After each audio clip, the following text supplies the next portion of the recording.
I'm Steve Collins. I'm the Net Zero Carbon Programme Manager for the Diocese of Guildford, Chichester and Portsmouth, and I'm going to explain how to fill in the energy footprint tool.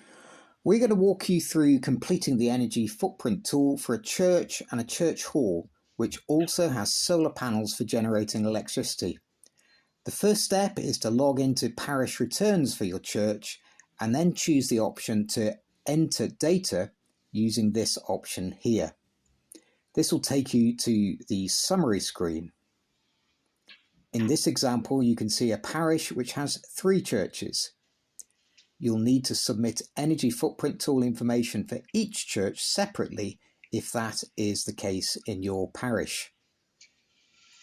To do this, I'm going to go to the table at the bottom of the page and select the church for which I want to enter data, in this case, Test Church 3. You can see that energy footprint tool has not been completed or submitted for this church yet. This takes me to the summary screen for this church, and I can see the parish name and the church name at the top. To enter my data into the energy footprint tool, click on the Enter Your Data button here. This takes me to the first data entry screen. The first question asks how many buildings I would like to enter data for. In this example, I'm going to talk you through entering data for a church and a church hall where there are 2 separate buildings metered separately with separate energy bills. If you have a combined church and church hall which have 1 meter, you would leave this as 1 building and enter the information for a combined church and church hall below. If you have multiple churches in your parish, you need to enter them as separate records in the EFT. You would do this by going to the Select Church menu. Then scroll down and pick which church you want to enter that information for. Here, we are going to pick Test Church 3. So again, I'm selecting this church and then taken to enter my data screen. I'm going to enter information for 2 buildings, so I enter 2 in this field and click Next. This then asks you to provide summary information for the 2 buildings. You can see here I've got a separate space to enter information about building 1 and then further down a space to enter information about building 2.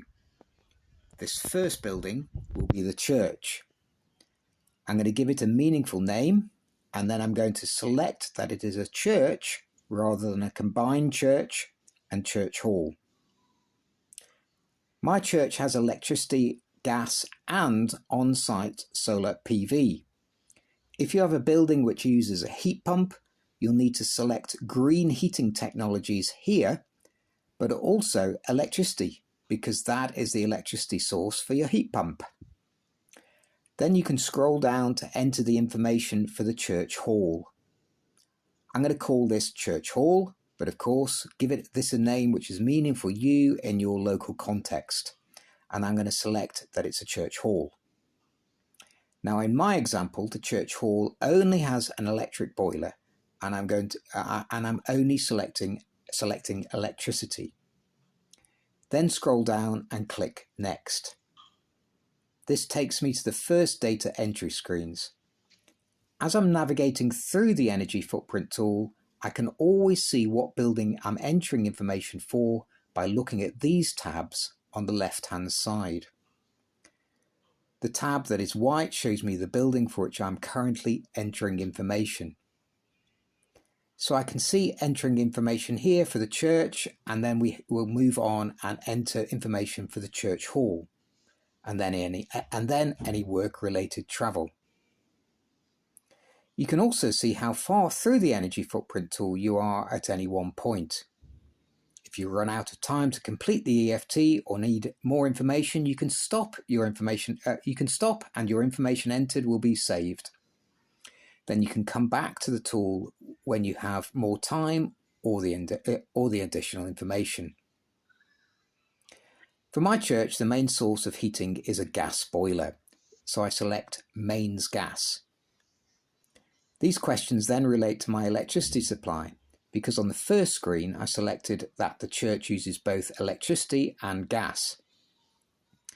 The list of suppliers you see here, and also when we look down here for gas suppliers, are those suppliers and tariffs that have been determined to be genuinely a green tariff for the purposes of calculating your carbon footprint in the EFT. If you are with one of these suppliers, the energy footprint tool will treat the emissions from the energy they provide to you as net zero carbon. In my church, the energy supply is a green tariff supplied by Ecotricity. If your supplier is not listed here, you would click Other and then enter the name for your supplier. The next question asks if your electricity tariff is green tariff. If it's on the list here, then you would select Yes. It may be that your supplier and tariff are not on the list, but if you are on a form of green tariff and that you specifically selected with your supplier, in which case you would still select Yes under this question, and that would be taken into account in your carbon footprint calculation later. If you're not sure, that's absolutely fine. Just pick the Unsure button. You are then asked to enter how much electricity your church has purchased in the year 2023. For this, you'll need your electricity bills. It asks for the electricity purchased as a total kilowatt hours and the total cost. If you know both, that's great. Please fill in both fields. But if you only know one or the other, that's fine. You can just fill in the other field for which you can just fill in the field for which you have information. If you're able to provide the electricity usage in terms of the units purchased in kilowatt hours, that's more accurate than just providing the cost of electricity, so that's preferred. My church used 13,155 units of electricity, and that cost them £4,286. The next question you're asked is if you're on a single or three-phase electricity supply. You may or may not know that for your church. If you don't know, then please don't guess and instead select Unsure. There are some handy hints in the Help button here on how to determine if you're on single or three-phase electricity supply. In my example, I know that we're on single phase, so I select this. The reasons we're asking for this information is that changing to wholly electricity heating solution increases the energy demand of your church and might require an upgrade to the electricity supply.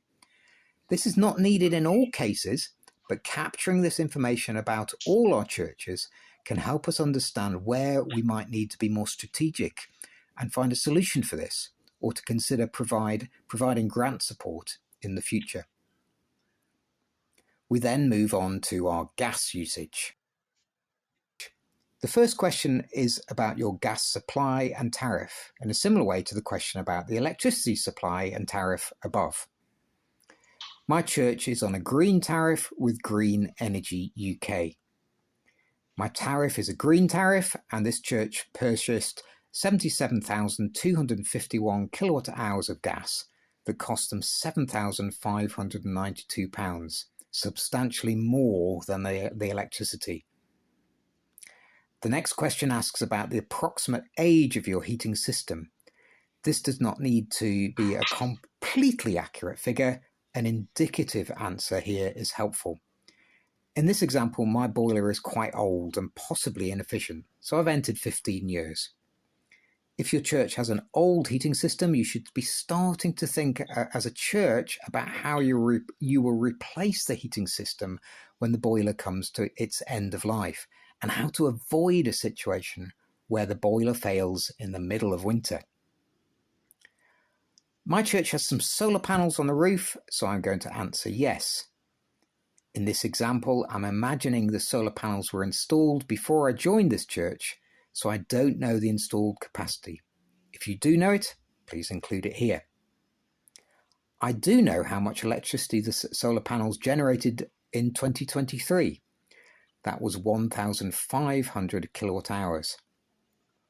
At the bottom of this page, There's a notes section. This is for you to capture any information that impacted your energy usage in 2023, and so would be helpful to somebody else who's looking at the EFT in the future. For example, in this year, was your church closed for a period of time? Or did your electricity usage go up substantially because you shifted from a gas heating system to a low carbon electric heating system? I then click Next to move to entering information for the church hall. We're going to be asked a similar set of questions for the church hall, depending on the type of energy and heating systems I selected on the first page for the church hall. You can see on the left-hand side which building you're currently entering into information for. So here I'm entering information for the church hall, but the name displayed here would be whatever name you have given the church hall building on the initial screen. My church hall is substantially smaller and not as well used as our church, so it just has an electric boiler. We only have the option of electricity for the primary heating fuel because this list depends on what information I've selected on that first initial entry screen for the church hall. The church hall is also with Ecotricity and it's a green tariff. We purchased 22,680 units of electricity in 2023, and that cost us £7,258. This process looks exactly the same as the way we entered information for the church on the previous tab. Again, I'm on single phase electricity, and this is a relatively new heating system, so it's only 5 years old. I'm then going to click Next and move on to the final data entry screen to enter information about work-related travel. Again, on the left-hand side, I can see that we've now moved on to work-related travel section, and you can see that I've completed all the information for the church and the church hall. The first question is whether any work-related travel expenses were claimed in 2023. I'm selecting yes, and then entering the following information. We paid expenses for 360 car miles over 2023, and that was at a cost of £112. Half of these journeys were made in an electric car, so I enter 50% here.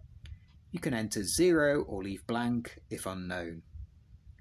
In this year, we also had work-related travel expenses for rail travel of £55 and £10 for bus travel. Again, I could enter information in the notes field here if there was anything that would be helpful to record. I click Next, and now we've entered all the data for this church and the church hall in the Energy Footprint tool, but I'm not quite finished. You can see here that this EFT is now 100% complete, but it hasn't yet been submitted. And this also is highlighted in the message at the top. I'm happy with the answers, so I'm going to click Submit. It will confirm that I want to submit, and I click OK. After I've submitted my EFT, I realise I've made a mistake. For example, if I was looking at the bills for the wrong year or the bills for the wrong building, I can easily come back to the EFT and can unsubmit the data, which will allow me to go back through and update and make any changes to any of those fields we've entered. Equally, if you realise you've actually made a more significant mistake and entered data for the entirely different church against this church, you could reset all of the data that's there, and it will reset all the values to 0. This screen explains why we're collecting the energy footprint tool information, and you can scroll down and you can see all the information you've entered for the year in question, in this case 2023. If this section shows me the total carbon footprint for the church for this year, based on the information I've entered. It will also show me the comparison to last year, if an EFT was completed in the previous years. Although you can see here that no 2022 data for my test church was entered, so this is showing blank. The pie chart helps to visualize where the majority of your carbon emissions are being generated. For this church, the majority of our carbon emissions comes from the gas usage. So this starts to tell me that if I want to move to a low carbon solution, I should start by looking at our gas heating system. If you scroll down, you can see a graph which shows how your carbon emissions from energy use have changed over time. For my example, we can see that in 2020, the electricity and gas usage was lower than this year, which meant our overall total emissions were also lower. That's not surprising because 2020 was a COVID year, so many of you may see this. For my test church, no EFT data was submitted in 2021 or 2022. The yellow line shows us our total carbon emissions from our energy use and how this has changed over time. The red line shows emissions from electricity and the blue line shows emissions from just gas. If you scroll down further, we give you some suggestions about interpreting the carbon footprint. One point to make here is not to get too hung up on small fluctuations from year to year, and especially if you've had any changes in patterns of your use over that year. For example, was your building closed for renovation?